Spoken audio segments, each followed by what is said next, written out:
여러분 안녕하십니까? 위클리 서울입니다. 서울시가 민간 투자 사업으로 추진 중인 서부선 경전철 사업이 다음 달 정부의 민간 투자 사업 심사를 받게 됩니다. 민투심은 서울시와 사업자 간의 실시 협약안을 검토하는 단계로 해당 절차를 거쳐야 사업 추진이 가능한데요. 지지부진한 서부선 사업이 본격 추진될 수 있을지 관심이 모아지고 있습니다. 손성혜 기자입니다. 서부선 경전철 사업이 정부의 민간 투자 사업 심사에 재도전합니다. 지난해 9월 민투심에서 떨어진 이후 1년 2개월 만입니다. 큰 문제가 없으면 12월 초에 바로 민투심 올라갈 것 같습니다. 서부선은 은평구 세설역에서 여의도를 거쳐 서울대 입구역까지 가는 노선입니다. 20년 가까이 표류하다 2021년 두산건설 컨소시엄이 우선협상 대상자로 선정되면서 속도를 내던 서부선이 또다시 지연된 건 사업비 때문입니다. 코로나19와 우크라이나 전쟁 등의 여파로 공사비 증액 문제가 불거졌는데 서울시와 사업자가 이견을 좁히지 못했습니다. 설상가상으로 두산건설 컨소시엄에 참여한 업체들이 사업성 악화를 이유로 발을 뺐습니다. 서부선이 무산되는 것 아니냐는 우려가 커졌고 결국 민간 투자 사업 공사비 현실화 방안이 나오면서 사업이 한 발짝 앞으로 나아가게 됐습니다. 손해가 불보듯 뻔하니 서울 경전철 사업에서 이제 건설계가 손절치고 있다. 이게 근데 공사비가 일단 관건인 것 같습니다. 얼마 전에 기재부에서 이제 민자 활성화 계획 발표하면서 4.4%까지 올리도록 돼 있습니다. 그러면은 서부선은 약 640억 정도 더 올라갈 수가 있고요. 사업자 모집은 뭐 어떻게 해서든지 두산에서 끌어오겠다라고 확신을 하고 있기 때문에. 서부선 사업이 민투심을 통과하면 서울시와 사업자인 두산건설 간의 계약 체결, 설계 승인 등의 절차를 거쳐 착공으로 이어질 수 있습니다. 이런 과정이 순조롭게 이뤄져 내년 하반기에 공사가 시작될 경우 2030년에는 개통될 전망입니다. 헬로티비 뉴스 손성혜입니다. 말 많고 탈 많은 한강버스에 대한 질의가 올해 행정사무감사에서도 이어졌습니다. 주식회사 한강버스라는 합작법인 협약 내용부터 문제가 제기됐는데요. 민간 투자 사업이라는 취지에 맞지 않게 공공이 부담을 떠안는 비정상적 구조라는 지적입니다. 김진중 기자입니다. 한강의 새로운 수상 대중교통으로 기대를 모으고 있는 한강버스. 올해 10월 계획했던 정식 운항 시점은 준비 미흡을 이유로 내년 봄으로 미뤄진 바 있습니다. 미래한강본부에 대한 환수위원회 행정감사에서는 합작법인인 주식회사 한강버스 설립 문제를 캐묻는 질의가 이어졌습니다. 한강버스 법인을 만들 때 이크루즈가 대여금을 못 내겠다라고 이미 통보를 했어요. SH에. 그죠? 그리고 자본 잠식 상태에 있는 회사예요. 이크루즈가. 근데 SH와 합작 법인을 만들었어요. 근데 그냥 단순히 한강버스 사업을 하기 위해서 지금 상태가 어떤 상태인지도 모르고 그냥 한다는 건 말이 안 되잖아요. 제가 일단 페널티 조항으로서 특별 결의할 수 있는 의결권 없는 주식으로도 하고 또 콜옵션도 좀 해서 그런 부분은 좀 안전장치는 좀 저희가 마련을 해서. 한강버스 사업은 SH공사와 한강유람선 독점 운영사인 이크루즈가 51%와 49% 지분으로 합작 법인을 설립해 추진하고 있습니다. 하지만 공동 운영사인 이크루즈가 선박 건조 사업비 재원인 약 260억 원을 지불하지 않으면서 문제가 빚어지고 있는 것. SH공사의 부담이 느는 비정상적 운영 형태가 나올 수 있다는 지적입니다. 왜 돈을 안 내는 회사하고 왜 끌려다니듯이 왜 민간 특혜를 준다는 얘기를 들어가면서 계약을 했어야 되느냐는 거죠. 제각 때 왜 협약이 왜 이렇게 늦어지냐. 몇 개월을 끌었잖아요. 그랬더니 결국 이 사건 때문에 그랬던 거 아니에요. 대여금을 내지 못한다고 얘기했기 때문에 그런 거잖아요. 맞습니다. 그러니까 이거는 정상적이지 않아요. 이런 지적들과는 별개로 한강버스 선박 건조 추진에 큰 문제는 없다는 옹호 의견도 등장했습니다. 선박 건조 능력에 대해서는 뭐 크게 문제가 되지 않는다 이 말씀을 좀 드리고, 저는 뭐 선착장 접근성이나 안전 문제에 대해서 조금 깊이 또 고민해봐야 되지 않느냐. 내년 3월 정식 운항 전부터 여러 논란이 일고 있는 한강버스. 서울시는 설명 자료를 통해 한강버스 사업을 위한 사업비 조달 주체는 이크루즈가 아닌 주식회사 한강버스라며 이크루즈가 투자 부담 없이 수익만 취하지 않도록 구조적 안전장치를 마련했다고 밝혔습니다. BTV 뉴스 김진중입니다. 서울교통공사를 상대로 한 행정사무감사에서는 기후동행카드 부정 사용이 도마 위에 올랐습니다. 이른바 돌려쓰기 등이 만연하다는 지적인데요. 이 소식은 김대우 기자가 보도합니다. 기후동행 카드는 올해 초 정식 도입됐습니다. 일정 금액을 내면 서울의 지하철과 버스 등을 제한 없이 탈 수 있습니다.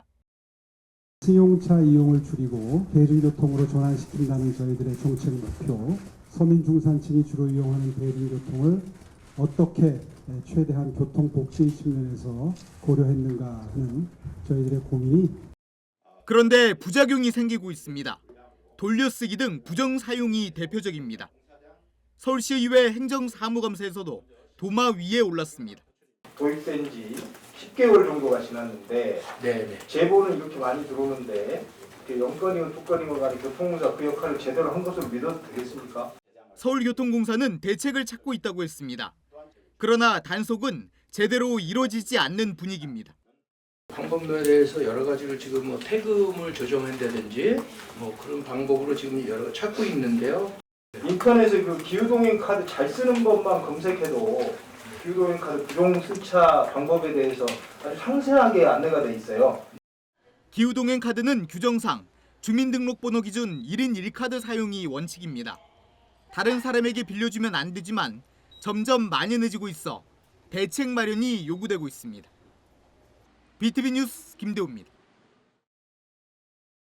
서울혁신파크 부지개발 사업 주민설명회가 주민들의 반발로 무산됐다는 소식 전해드린 바 있는데요. 13일 열린 서울시의회 행정사무감사에서도 도마 위에 올랐습니다. 졸속 행정이라는 질타와 함께 혁신파크 개발 사업을 재검토해야 한다는 지적이 나왔습니다. 손성혜 기자가 보도합니다. 서울혁신파크 부지개발 사업 관련 주민설명회장. 해당 사업을 반대하는 주민들이 단상을 점거했습니다. 이들은 주민 참여를 가로막고 졸속으로 추진된 설명회라며 반발했습니다. 졸속 추진하는 주민 설명회에 반대합니다. 서울시 균형발전본부에 대한 행정사무감사에선 졸속 행정이라는 비판이 나왔습니다. 졸속 개발이라는 거를 우리 서울시도 아는지 기습적으로 설명회를 개최 이틀 전에 공고하고 설명회를 요구했던 사람들은 이 설명회가 진행되는 것을 알지도 못하고. 시의회는 사업 추진 절차상에 문제가 있다고 봤습니다. 구체적인 사업 계획이 확정되지도 않았는데 건축물 철거에 나선 점, 공유지 매각에 대한 시의회 동의 절차를 거치지 않은 점 등을 지적했습니다. 시의회에다가 공유재산 관리 계획을 제출하기도 전에 혁신파크 부지 매각을 위한 기업 설명회는 엽니다. 이게 맞습니까? 서울시는 올해 3월 혁신파크 부지를 창조산업 거점으로 조성한다는 계획을 내놨습니다. 불과 1년 3개월 전에 발표한 강남 코엑스급 규모의 융복합도시 조성 계획을 사실상 백지화한 겁니다. 기존에 이제 도시개발 사업 방식으로 진행을 하다가 사업성이 안 돼서 변경된 사업 방식에 온갖 기업 특혜가 집합되어 있다는 지적이 제기됐습니다. 이 특혜가 집합되어 있습니다. 아시다시피 15,000평 가까이 되는 땅을 민간에 팔죠. 그것도 헐값으로 매각을 합니다. 이런 파격적인 특혜를 주기 위해서 제도까지 새로 만든 걸로 알고 있습니다. 사전협상제도. 용도를 상향해주고 공공기여는 절반으로 완화를 하죠. 이에 대해 서울시는 강남부 균형발전과 일자리를 늘리기 위한 것이라고 설명했습니다. 균형발전이라는 게 제도는 똑같고 강남북이 똑같이 적용이 되다 보니까 이왕이면 강남에다가 땅을 사고 이왕이면 강남에 재개발 재건축이 된단 말이죠. 그래서 강북에 좀 재개발 재건축을 될 수 있게 하고 강북에 더 많은 기업들을 유치하고 일자리를 만든다는 그런 의미에서 혁신파크 부지가 어떻게 재탄생하면 좋을지 전문가와 함께 각계각층의 의견을 수렴하는 토론회를 열자는 주문도 나왔습니다. 서울시는 토론회를 열고 시민들의 의견이 사업에 반영될 수 있도록 하겠다고 했습니다.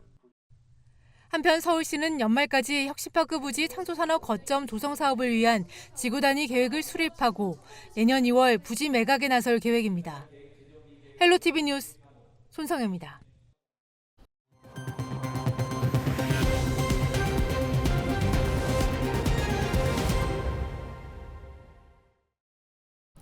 올 여름은 유난히 더웠던 기억이 납니다만 어느덧 계절은 늦가을로 향하고 있습니다. 산과 들을 수놓았던 단풍도 이제는 색깔이 바래 하나둘 떨어지고 있는데요. 가을의 끝자락, 만추의 여유를 김호 기자가 카메라에 담았습니다. 지난주 하늘에서 내려다본 서울의 한 놀이공원. 울긋불긋 옷을 갈아입은 단풍나무들이 가을의 풍경을 수놓습니다. 형형색색의 고운 단풍은 가을이 절정에 왔음을 알립니다. 하지만 일주일 사이 붉게 물들었던 단풍은 어느새 짙은 갈색 빛으로 변했습니다. 며칠 사이 갑작스런 추위에 낙엽은 하나둘 떨어지고 계절은 어느새 늦가을로 향해 달려가고 있습니다. 지난 여름 녹색 빛을 자랑하던 메타세콰이아도 황금 빛으로 변해 가을이 지나감을 알립니다. 호숫가 둘레길은 만추를 즐기는 시민들로 가득합니다. 벤치에 앉아 떨어지는 낙엽을 보고 깊어가는 가을을 즐기며 늦가을 정취에 푹 빠져봅니다. 가까이 살면서 해마다 생각날 때 가을이면 얘기를 가끔 들리는데요. 딴 데에 비해서 이 수종도 잘 어우러져 있고 다양해요. 올 때마다 참 나이가 들어가면서 감회가 새롭습니다. 공원 한편에 마련된 장미 정원도 가을의 끝자락에 왔습니다. 지난 여름 피었던 수만 송이 장미는 하나둘 자취를 감췄지만 여전히 아름다운 자태를 뽐내며 카메라 세례를 받습니다.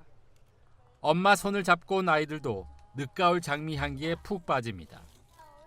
노랗게 물든 은행나무길은 가을 햇살을 받으며 한 폭의 그림을 연상케 합니다. 하나둘 떨어진 은행나무 잎으로 도로는 황금빛 카펫을 깔아놓은 듯합니다.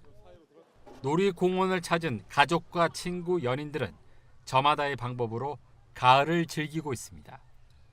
저번에 왔을 때는 단풍이 많이 없었는데 그래도 좀 시간 지나니까 이게 단풍도 들고 해서 기분도 많이 전환되고 좋은 것 같습니다. 단풍 보러 온 거 처음인데 가족들이랑 와서 되게 좋아해요. 가을까지 이어진 폭염으로 늦게 핀 단풍. 하지만 어느새 겨울이 문턱에 다가오면서 절정을 즐길 새도 없이 아쉬운 작별을 해야 할 때가 다가오고 있습니다. 헬로티비 뉴스 김호입니다. 은평구 대조동 모아타운 사업이 서울시 소규모 주택정비 통합심의를 통과했습니다. 은평구 대조동 89번지 일대는 노후 건축물이 밀집하고 기반 시설이 부족해 재개발이 어려웠던 주거지역인데요. 이번 심의를 거쳐 모아타운 관리계획이 확정되면서 향후 이 지역 일대에는 공동주택 1,363세대가 공급될 예정입니다. 서울시는 인접한 대조 제1구역 재개발 정비 사업과 연계해 해당 지역 정주 여건이 개선될 것으로 보고 있습니다.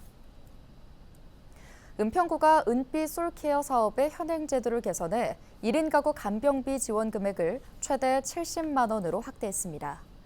은평구는 현행 간병비 지원 기준으로는 실질적인 의료비 부담 해소에 한계가 있어 이를 개선했다고 밝혔는데요. 기존에는 간병인 이용 일수에 따라 구간별 차등 지원했으나 특정 구간에서 본인 부담 역전 현상이 발생해 차등 지원 기준을 없앴습니다. 하루 10만 원 한도 내에서 최대 7일분의 간병비를 지원받을 수 있는데요.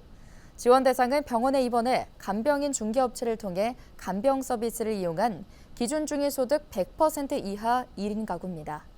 신청 방법은 주소지 동주민센터에 방문하거나 우편으로 신청 서류를 제출하면 됩니다.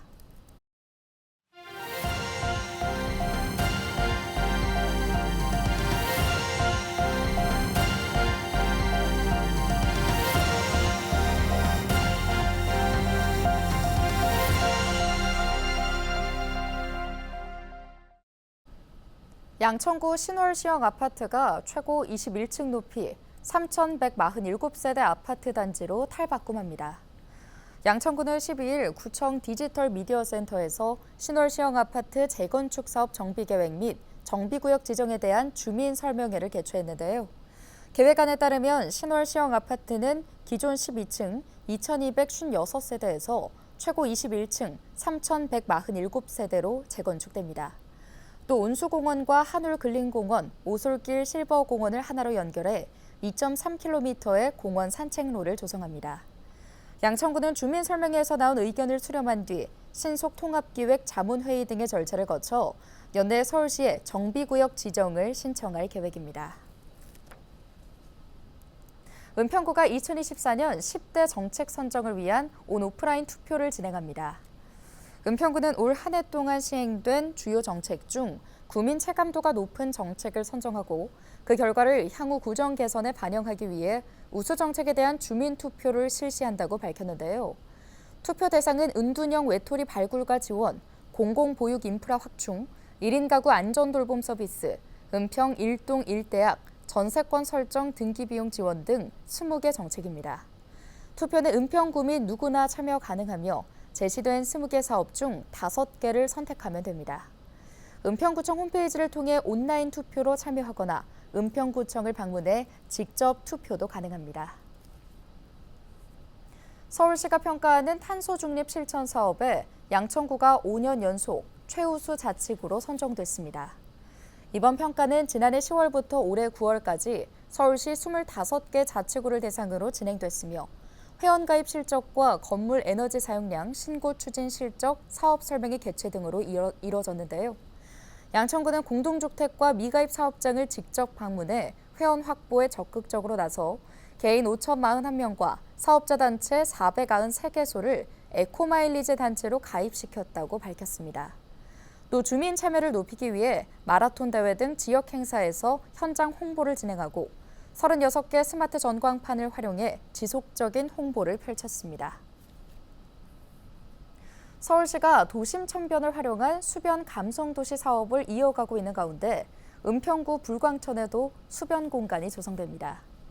서울형 수변 감성도시는 도심 속 물길을 따라 지역 특성을 담은 수변 활력 거점을 만드는 사업인데요.